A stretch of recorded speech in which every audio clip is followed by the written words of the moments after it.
if a pilot is flying around the curve of the Earth, then he should be dipping the nose down every 5 minutes. He should be dipping the nose down to stay around the curve. But the thing that really got me interested was, as you say, the gyroscope. In a plane, there is an artificial horizon, okay, and it's based on a gyroscope. And if you spin a gyroscope on a surface, it will want to stay upright. You can twist and tilt the surface as much as you like, the gyroscope will stay upright.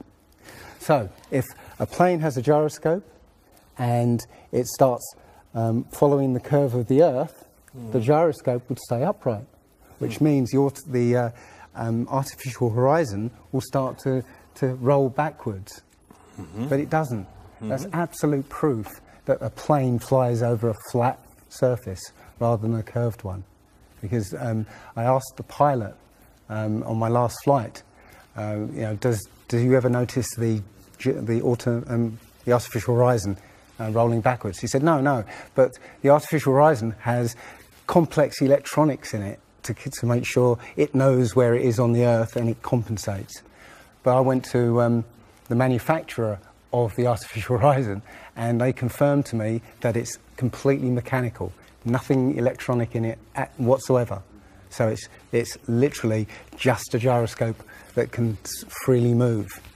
So that right there is proof to me that you know, planes fly over a plane. None of it makes sense. The problem is that we're taught as children, you know, this ball Earth lie, and you know, you might ask as a child, you know, what about the people in Australia? You know, they're standing on the bottom of the globe, won't they fall off? And your teacher says, no, gravity. And you go, oh, okay. And you never go back to that question. But when you go back to it as an adult and start looking at it with a critical eye, right, the whole thing falls apart. As you say, the globe is spinning at 1,000 miles an hour. Neil deGrasse Tyson, who's a leading astronomer in America. I'm Neil deGrasse Tyson, bitch.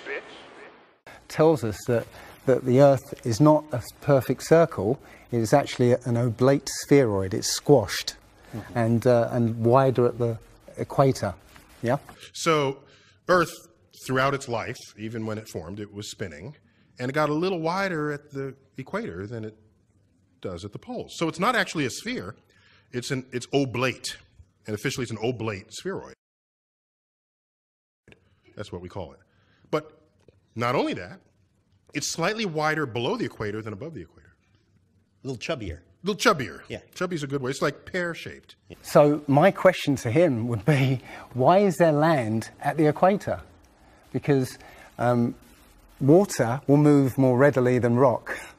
So if the Earth is spinning, the water will be collected at the equator.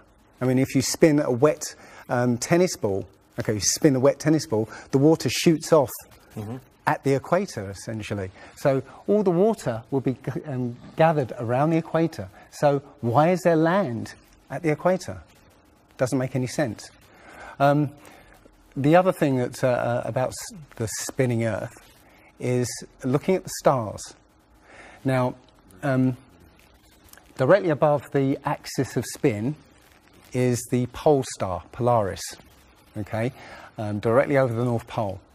And we're told that the reason that all the stars spin around the North Star is because the Earth is spinning at 1,000 miles an hour. Okay, seems to make sense, because if you put a long exposure camera pointing at the North Star, you'll see the stars will make perfect circles around, perfect star trails. The only problem is the Earth is also orbiting the Sun at 67,000 miles an hour. Okay, the Sun is moving, dragging the Earth and all the planets up that way or that way at 600,000 miles an hour. So why do we see perfect circles? You know, because that's the slowest speed, that's slowest motion in that mix, And yet the Earth is moving 67 times faster that way and 600 times faster that way. So you should see the stars do all sorts of strange motions, but you don't. You only see them make these perfect circles. That tells me that it's the stars that are moving, not the Earth. The thing is, what the scientists will give you is calculations and and theories why that happens. But we have experience. We see things and they either make sense or they don't make sense. What the scientists do is substitute our common sense and our intuition for calculations and theory, and we're supposed to believe the calculations rather than what we experience ourselves. There was a famous experiment back in the 1800s in England called the Bedford Levels experiment. Now, the Bedford Levels is a canal that is perfectly straight for 6 miles. Okay, so what a chap called Samuel Rowbottom did was he took a telescope, put it in the water about 8 inches above the water, and he had a friend, in a rowboat with a flag on the back, row all the way to the other end, and he was able to see the flag on the back of the rowboat the whole distance. Now, according to spherical trigonometry, the curve of the Earth is 8 inches per mile squared. So over 5 miles, that's 5 times 5, 25, times 8, which is 200, works out, that's 200 inches, which works out at 16 feet. That means the boat should have been 16 feet below the horizon. He shouldn't have been able to see the boat. Now, the scientists will say, oh, refraction and this and light bending around the Earth and stuff. But the fact is, it's perfectly flat. And he in his book, he puts forward many arguments that show that, or many experiments that show the Earth is always perfectly flat. They say that you see the mast, go down last. It's literally just the way your vision works. Yeah, it's perspective and atmospherics basically. The limit of your vision is supposedly 3 miles. And then after 3 miles, you're supposed to see the boat start to go over the horizon. It's funny that Neil deGrasse Tyson again says that, explains that you can't see the curvature of the Earth from a plane. He says this, you can't see the curvature of the Earth from a plane because you're not high enough. The Earth is so big that you can't get high enough to see the curvature. Yet, you can apparently see a boat go over the curvature over the distance of 3 miles, which doesn't make sense. The thing is, when you look out and you see a boat start to go over the horizon, if you suddenly get a pair of binoculars and look, it comes back again. And once it goes out of the sight of your binoculars, if you get a telescope, it comes back again. It doesn't go over any curve of the horizon. What we found, many people have done experiments with very high-powered zoom cameras, and they've watched a boat sail out to sea, and they've just kept trained on this boat. And what they see is, after a very long distance, you see an atmospheric effect where the bottom of the boat disappears and and the top of the boat inverts, so you see a sort of mirror image. And that, with your eyesight, basically the bottom of the boat just melts into the horizon. One of the best examples of that is the Antwerp Notre Dame spire, which can be seen something like 240 kilometers away from the spire. So that should be over a mile below the horizon, and you can still see it. There's been a few famous examples just recently of a man who took a picture across the Great Lakes from Michigan and was able to see, I believe it's Chicago, which he shouldn't have been able to see. And the television station basically said it was a mirage. This is from Joshua Nowicki, and what you're seeing here is a mirage. We typically would not be able to see this from the Lake Michigan shore. We talked about this last night. Conditions are right on the lake that we're actually seeing a mirage of the Chicago skyline. But they always say it's a mirage, but for a mirage to happen, you have to have very specific atmospheric conditions. And there have been so many people who've seen exactly the same thing on different days, different seasons, always the same. You know, it's not a mirage. It's simply that you're looking across a plane. You see in a kind of pyramid shape. Yeah, you have a horizon at your eye level, and everything above the horizon will go down into the horizon. Yeah, everything below the horizon will seem to go up. Just like if you're in a long hallway, you'll see that the walls will start to move in, and the roof and the floor will start to move into the center. Yeah, so literally between you and the object you're looking at, there's all sorts of things, sort of like waves going up and down, and while you can't see them, if they're beyond the limit of your sight, sometimes they can still obscure what you're looking at.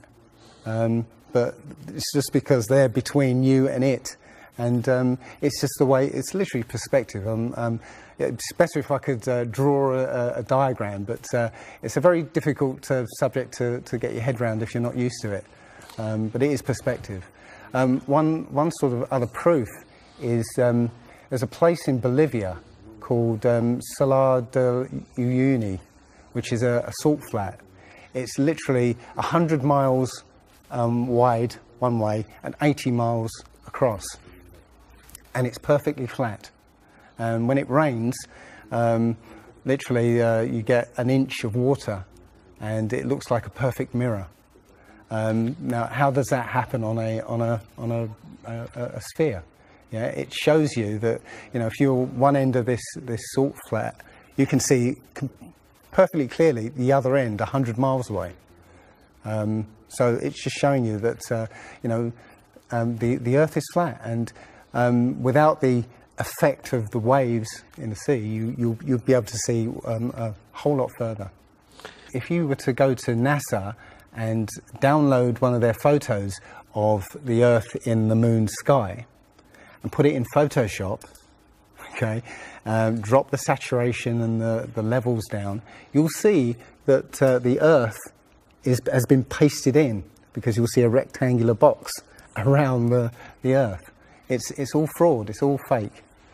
Pretty much everything NASA puts out is fraudulent.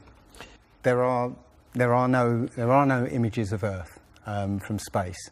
The only one that NASA actually claims is a photograph was from 1972, and it's the famous picture. It's got Africa sort of near the top, and it's the same picture they've been using for the last 40 or 50 years in every textbook. Every other image is what they call a composite. It's Photoshop. There was another layer to sort of simulate the atmosphere. And then there's this little bright spot. It's called the specular highlight. So it's the reflection of sunlight off of water. Those are the pieces, but you can't just slap them all together. It just didn't look realistic. It looks kind of flat, or the clouds are sort of too see-through. So I just hit Command Z a lot. There's artistry to creating the world. What I imagine it to be. Unfortunately, I'm not an astronaut. I've never been to space. But I've looked at these images over and over again, trying to sort of get the essence of it. It is photoshopped, but it's has to be. It is photoshopped, but it's has to be. It is photoshopped, but it's has to be. It is photoshopped, but it's has to be. And many of us have been looking at these images of Earth, including the one they called the Big Blue Marble, which was released in 2002, I think. Again, when you zoom into it with Photoshop, you'll see where they've used the clone tool in Photoshop to take a picture of one of the clouds and stamp it in various places around the picture. They got lazy. In another image, they've even Photoshopped the word sex in the clouds, which is a subliminal tool they use to get people to sort of relate to something. They literally, you can look at this and you can find it on NASA's website. In a video I'm working on at the moment, I've got video from what they call the Galileo space probe, as it left Earth, it took a series of shots of Earth, apparently. And you see that over the course of 25 hours, the clouds never move. Okay. Now, I happened to find some pictures of satellite pictures of Earth, and I noticed that in these separately taken satellite shots, the clouds were exactly the same as the ones in the in this Galileo shot. So it's a cloud map. It would be very simple indeed to just silence everybody, you know, put an end to this topic once and for all, turn the Hubble round and show us Earth in real time, zooming in onto a place so that we can see what's happening at that place, and we know that there is something up there looking down on us from space. But they will not do it. They can't do it. It doesn't exist. It literally doesn't exist. When you go onto the plane tracking software, you'll see hundreds and hundreds of flights over the northern hemisphere, and you can track those flights from beginning to end. When you look at any flight in the southern hemisphere, what you'll find is the flight takes off and disappears off the tracking, usually about an hour after takeoff, and then later on will reappear an hour before landing. Now, there's no explanation for it. I mean, the point is that distances are very different, and distances and flight plans are very different on the flat Earth than they are on the ball. And when you look at flights in the southern hemisphere, they make some really crazy, you know, sort of deviations. So, for instance, if we look on here, let's say a flight from Cape Town over here to Australia, say Sydney in Australia, they will take you to Dubai first, somewhere around here, yes. Just recently there was a case of a woman who was pregnant on a flight, and she was her waters broke on the flight. And I think it was from the Philippines to Los Angeles. Mm-hmm. And again, if you look on this map, you're from around here somewhere to here. Okay. Now they were flying across, and literally her waters broke, and they had to divert. They had to land. So instead of either going back to the Philippines or going on to Los Angeles, they landed in Alaska. Which again, if you look on the flat map, it's again a straight path. Santiago, Chile to Australia, mm-hmm. right? Will usually stop in Los Angeles. Again, you can see on the flat map that it's again a straight path. It all seems to make sense, and if the only thing that would sort of confirm it or disprove it would be GPS. But you know, hey ho, GPS doesn't work in the southern hemisphere. This is an issue because there have been a few people who said they've taken flights that have taken only 14 hours, and they're direct flights from Australia to South America.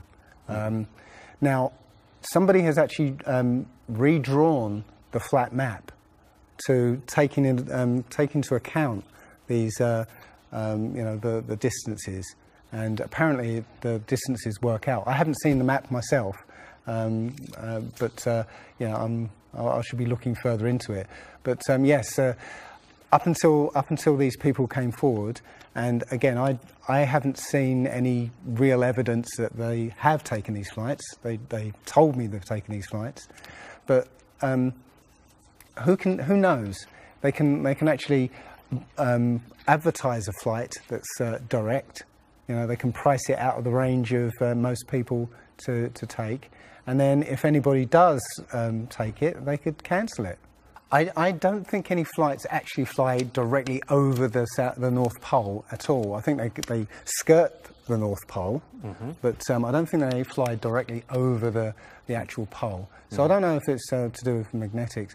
The only thing I do know is that nothing flies over the South Pole, because again, on a flat map, the South Pole, the continent of Antarctica is the ring around the Earth. So you can't fly over the ring and get anywhere. That's why we're not allowed to go there. I mean, think about it. It's the only treaty that's all these countries have signed and never broken and completely agreed on. It's the only one. And what treaty is there that everybody's agreed on?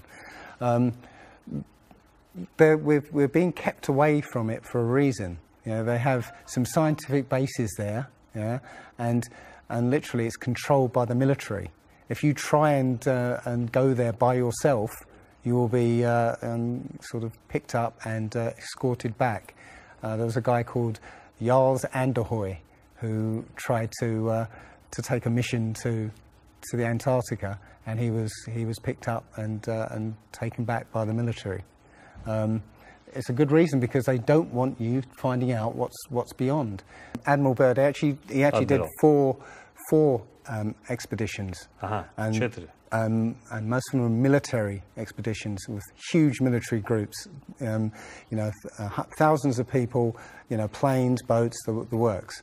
And yes, he confirms in an interview that he discovered a continent as big as the continental United States out there, that was with warm water lakes and mountains and everything, that was completely uninhabited. And he described it as the other side of the South Pole to Middle America. So on the globe, that means it would be somewhere in the Indian Ocean. There's a huge continent that nobody knows about. So yeah, there's more going on than meets the eye. The other thing is, after Admiral Byrd came back after his last expedition, Antarctica was sealed off, and both America and the Russians started firing nuclear missiles straight up. Now, in America, that was called Operation Fishbowl, and it came under something called Project Dominic. Well, Fishbowl makes sense, because it seems like Admiral Byrd found the edge of the dome, okay, while he was out there. And as soon as he left there, they started firing missiles straight up, I believe, to try and test how far that dome went. If you look at the footage of these explosions, what you'll see is an explosion. Well, when a bomb goes off in midair, it's a fireball. It expands in all directions and mostly up. Okay. Now, if you look at these explosions on Operation Fishbowl, they explode outwards in a ring, which means it's exploding against something, because it can't rise with the heat. So it's exploding against something and exploding outwards. Okay, and the middle of the explosion, you'll see it glows, hot, and then it cools over time. So it looks to me like they were exploding against a dome. Now, I said it was Operation Fishbowl, obviously Fishbowl, but there's a chap called Rob Skiba who discovered that the Project Dominic, the word Dominic means of the Lord, Fishbowl of the Lord.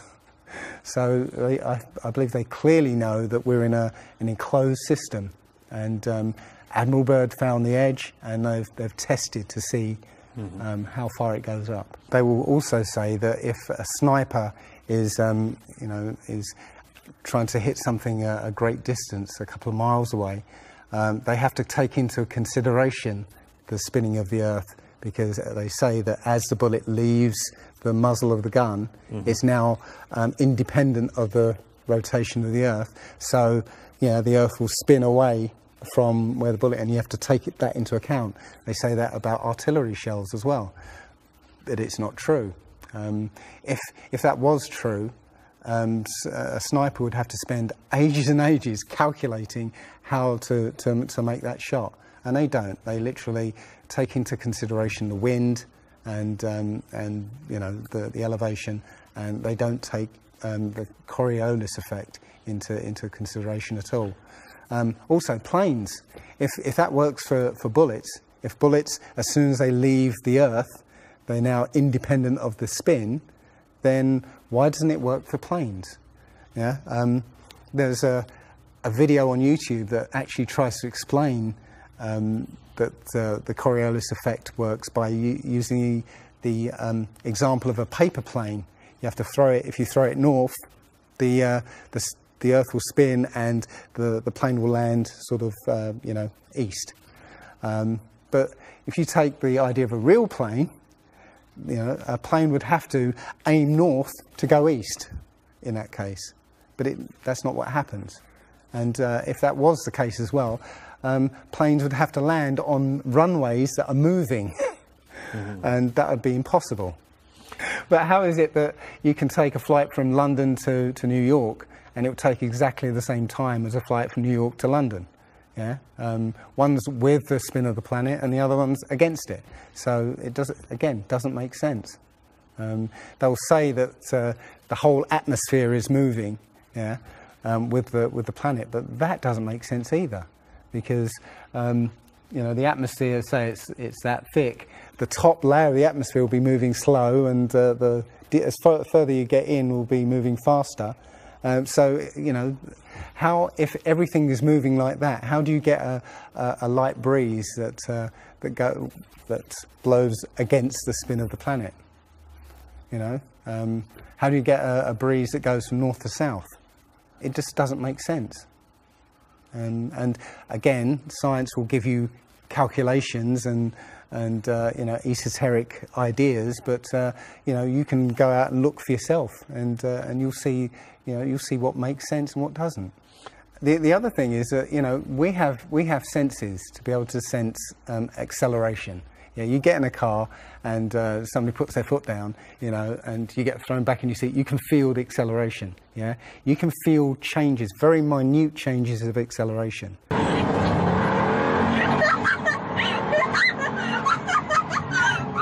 Yeah. So how is it that if you live up here in Macedonia, yeah, which is spinning at maybe 700 miles an hour, yeah, because the speed it's spinning is slower than this speed. So if you took a flight down to Africa, yeah, on the equator, why don't you feel the change in acceleration? Yeah, so why don't you feel the change in acceleration? You have these senses that will register the slightest change.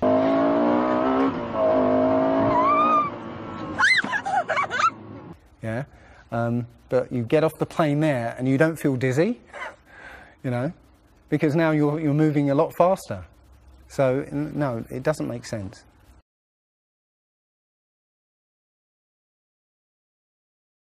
Well, you saw from his balloon when he stepped out on the platform, the curvature of the Earth.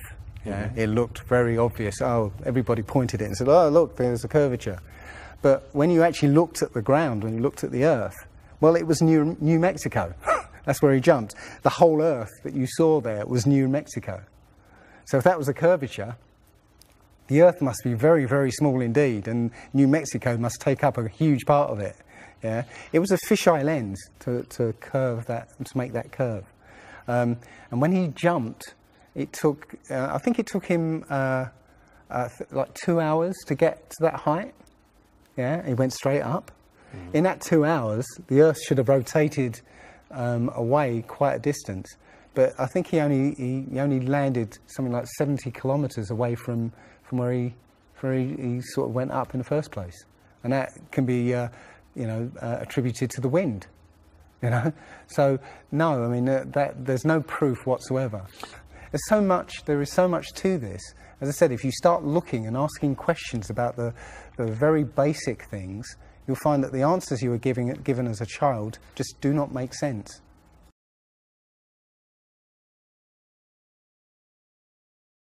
So the idea there is that it must be a globe, because the sun, if the sun's here, then it's got to be dark on the other side. Well, the thing about the sun is that we're told it's 93 million miles away. It's not. It's actually something around 3,000 miles away, and about 34 miles across.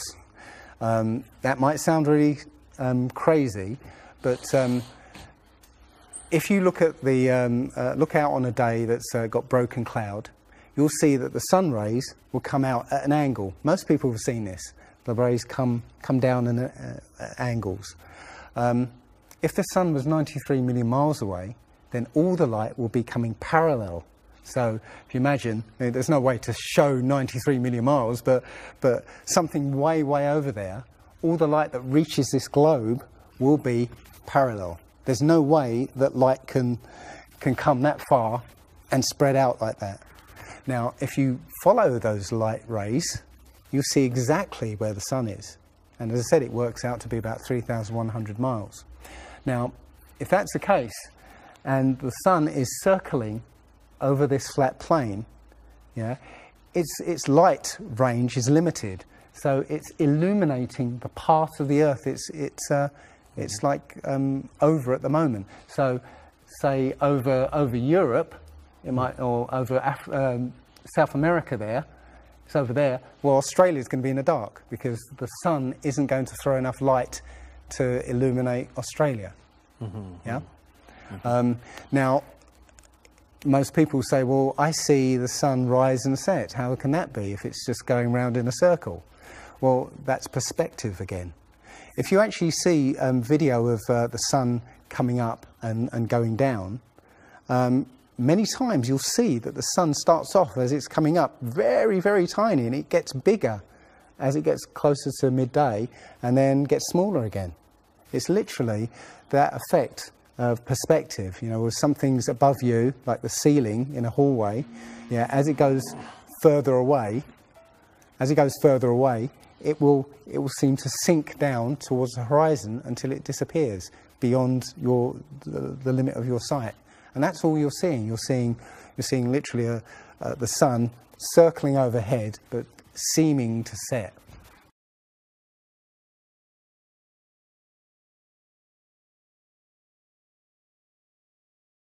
There was a team in California that launched a rocket 75 miles up.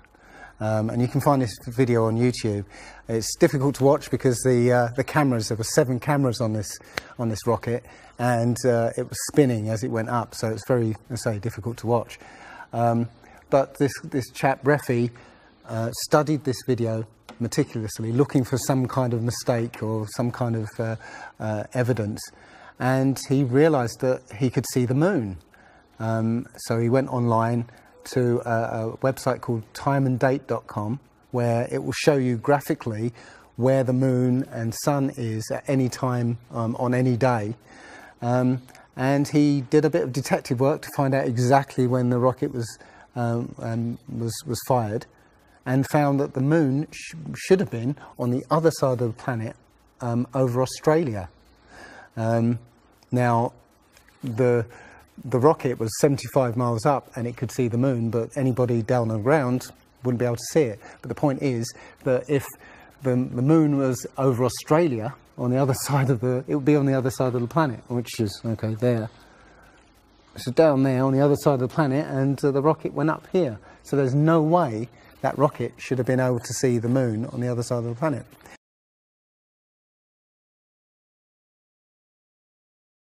If you watch the trajectory of the space shuttle, it doesn't go straight up.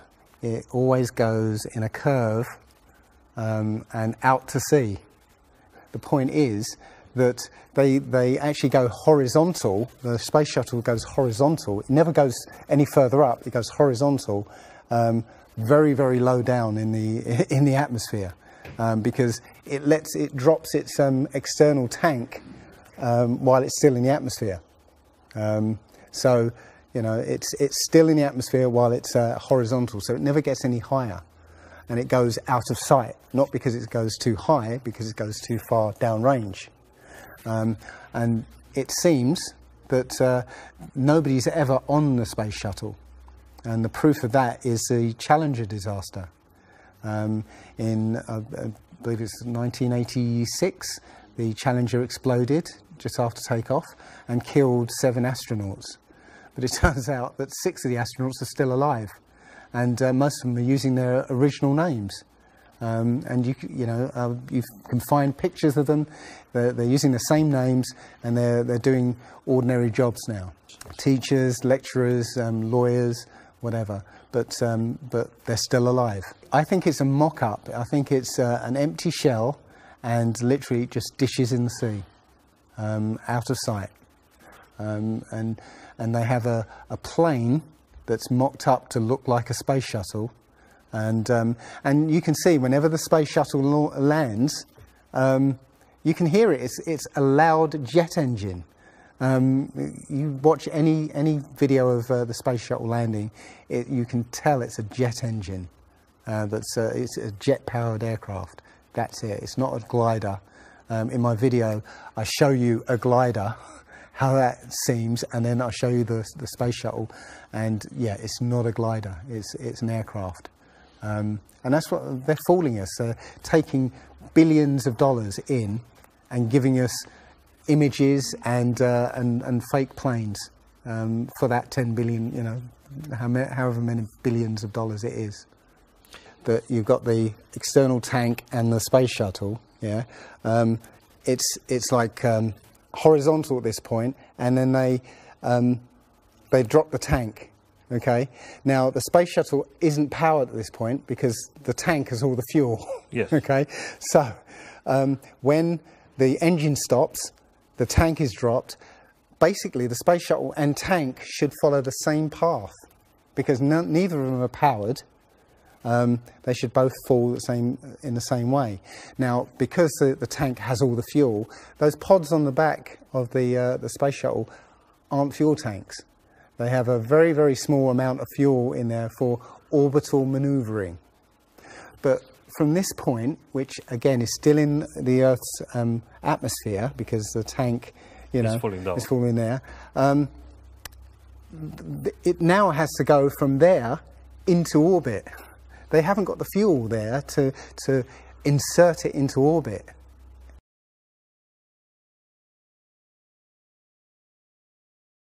Disney and NASA have worked very closely together. Disney worked with NASA on the moon project.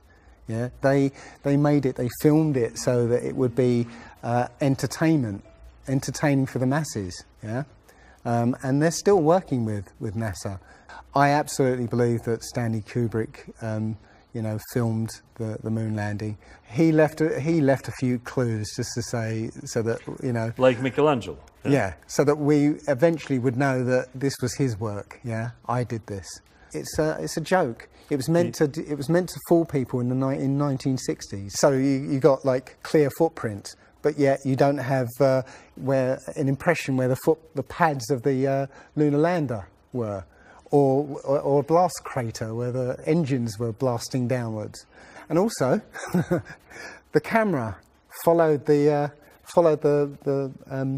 capsule straight up, right? And it followed it very precisely, right? And it stopped when it started to pitch over, right? Now, NASA says, "Oh, we did it remotely." Well, there was a 2 or 3 second delay between sending signals and the camera starting to respond, and then another couple of seconds for them to see what's happened. So it's next to impossible to get that sort of accuracy with that kind of and it's only done once. I mean, they can't sort of keep doing it over and get it right. You know, they do it once and they got it right the first time. So no, it's either they left an astronaut on the moon to film them, or it was fake. It was fake. It was absolutely fake. There's not too many people involved in this. I mean, NASA controls space as such. The other agencies have popped up, but literally it's a money-making scheme.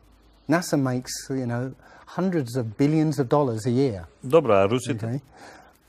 The Russians, okay, they're getting in on the act as well. You know, they make money from this. And have you seen the imagery that they put out? The Chinese have put out, or I think it was the Japanese that put out images of Earth from the moon, and it looks even more fake than NASA's ones. It's a money-making scheme, and they're all joining the bandwagon. But you know, that isn't the first thing that's been hidden over the years. I mean, we're all driving petrol cars because 100 years ago, the Rockefeller family basically cornered the market on oil, and the car industry was going electric.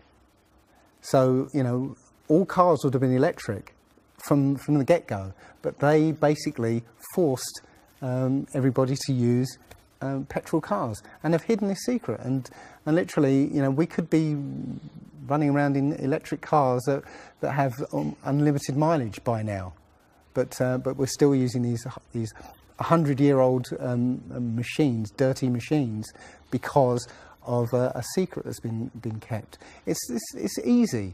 If everybody's been trained into believing that this is real, right? And there's space, and it's within our interest to explore space and you know, go to the moon, go to Mars. Yeah, people will pay for it, and they're making billions. Mm-hmm. And yeah, there's more to it, because I believe there's a big deception coming, and it's to do with aliens, because now since Roswell, 1947. That was the first time anybody had ever understood the idea of aliens. But since then, we've been bombarded with science fiction and the idea of aliens. And most people believe there are aliens out there. So they've prepared us for an alien invasion or an alien saviour. And I think the flat Earth came along at the right moment to educate people, to make people believe or understand that we've been lied to. And if you know, as I know in my heart now, that is real and this isn't, I will not be fooled by aliens coming, because there are no aliens. There's no space. Yeah, it's all fantasy by Disney and NASA.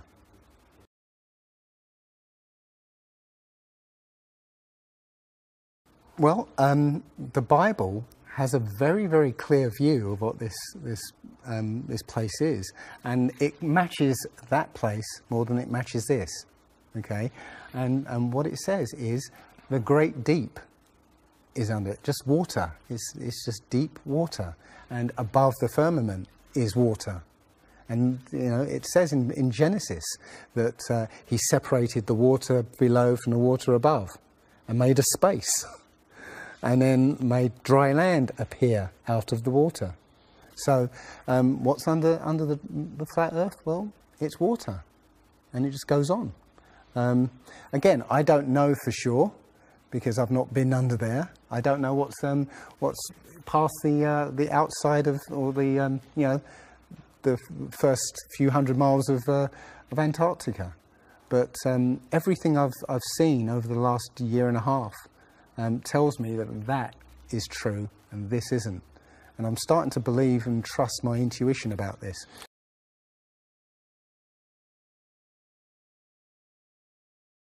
Nobody has actually really gone all the way across Antarctica. Yeah. Now, there are millionaires out there who could, you know, assemble the resources to make an expedition and completely, you know, go across and chart Antarctica and make a name for themselves, being the first person to do that. Yeah, but nobody ever does. One thing I was going to say, which is slightly totally off topic, but the topic I really want to go to is that people, ordinary people, have become scientists through this. Okay. You know, the science community is ignoring a lot of the things that we're looking at. And so normal people are going out and doing experiments. And one of the experiments has turned up an amazing fact that we've not been told. And it destroys the whole idea of this heliocentric system. And that is the moon. If you get a piece of card, put it on the floor, and sort of you put another piece of card to act as a barrier for the moonlight. So you have the moon above, card on the floor, and a piece of card in front to shield half of the card. Yeah. Now, a lot of people have these laser thermometers. Now, you can actually measure the temperature of the moonlight next to the temperature of the shade of the moonlight and you'll find the moonlight is colder than the shade, the opposite from the sun. So the moon is throwing out its own light, and that light is the opposite from the sun. Now, that tells you that it's not reflecting the sun's light. It's producing its own, and its light is different from the sun's. So, you know, the scientific community have not told us this, yeah, because they won't tell us this, because it destroys this idea that the sun is, you know, is lighting up the moon.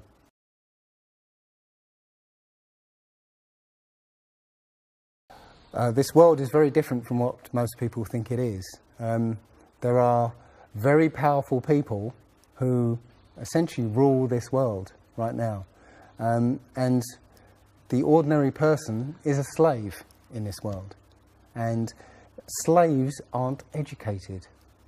You know, they're taught what they need to, or, you know, they need to know. That's it. They're not taught truth. They're taught what they need to know. And so you're taught enough so that you can, you know, do the paperwork and operate the machinery, but you're not meant to know what's really going on, because that's the power they have over us. They know what's going on, you know, how this world works. We don't, so they can control us. One of the things about slavery is the slaves weren't freed. They were never freed.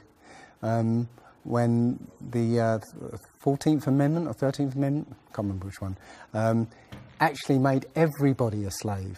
If you're a citizen of a country, you're a slave. That's what a citizen is. So they literally extended the slavery to everybody and made it an open prison, and that's where everybody in the world lives now. We're slaves to very powerful masters. We don't see bars. No. Yeah? The bars are the borders of the country. Right? You have to use a pass to get out, and they'll let you out if you show them your pass. Yeah, and sometimes they won't let you out. You know, as I was coming here, I was lining up to go on the plane, and somebody in front of me was told, "No, you can't fly. They found something in your bag, so you can't fly today." So, you know, we have, as I said, we have natural rights to travel anywhere on this earth. We were born on this earth. We have the right to travel anywhere. But our masters have kept us in small, open prisons that you need to get permission to move around.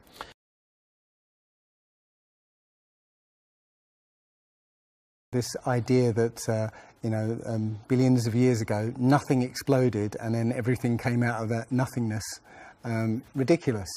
But they try to make you believe that the idea that a supreme being, a creator, created this is ridiculous compared to that idea. I mean, if you look at it objectively, I would lean towards a creator, because there's so much that points to the fingerprint of a creator. But it's no less ridiculous than nothing exploding and becoming something. In my opinion, that the Big Bang theory and the theory of evolution and the ball Earth theory are all interlinked, and they're all there to make us feel as though we're insignificant. We're small, tiny, miniature, unimportant pieces of slime crawling around on a speck of dust in an infinite universe. If that's true, and there's no purpose, there's no meaning to anything, then our owners can do whatever they want with us. Then, this is all accidental, so food can be genetically modified because it's imperfect. We can be modified because we're imperfect. If we realize that this is the universe, and complete universe. Yes, this system is is everything. Everything that NASA has put out is CGI, is fake. Okay, You know, people say, I think you mentioned it, you know, if you look out into the universe, you see that the moon is round, you know, spherical, and the planets are spherical, and so why are we flat? Well, how do you know that the planets and the stars are spherical? You know, all you get is, if you look for a telescope, you see a flat disk. If you think you see a spherical shape there, well, it needs two eyes to resolve 3D. If you're looking for a telescope, you can't see anything in 3D. It's going to be flat anyway. So all you see is a flat blob of light. It's only NASA that's given you these beautiful pictures of so-called planets and stars. Yeah. So it's a fallacy to say, well, everything else out there is spherical, so we must be. You know, how this is special. You know, so why? It's like saying a basketball is round, so why isn't the court round? You know, it's a fallacy. So this idea of a ball Earth, theory of evolution, the Big Bang, is all about making us feel nothing, so that we can be used. If everybody realized how special we all are, how unique every single life is, then this whole world would change overnight. We wouldn't allow ourselves to be used by this cabal. We wouldn't allow this planet to be destroyed, because they're destroying it because, oh, it's just an accidental planet, one of millions. We've found other Earths, you know. Eventually, if this one gets too messed up, we'll go to another one. No, this is it.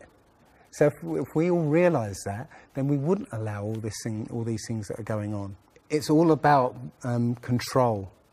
There are a small group of people who want to control the world, and because there's so many of us out there, you know, they can't control us directly. They can't, you know, this small group of people can't, you know, come round to all of us and control us directly. So they must use our own minds, our own hearts and minds against ourselves. And this is what they've done. They've educated us into this world, into this globe spinning, you know, heliocentric Big Bang evolution world, which makes us nothing.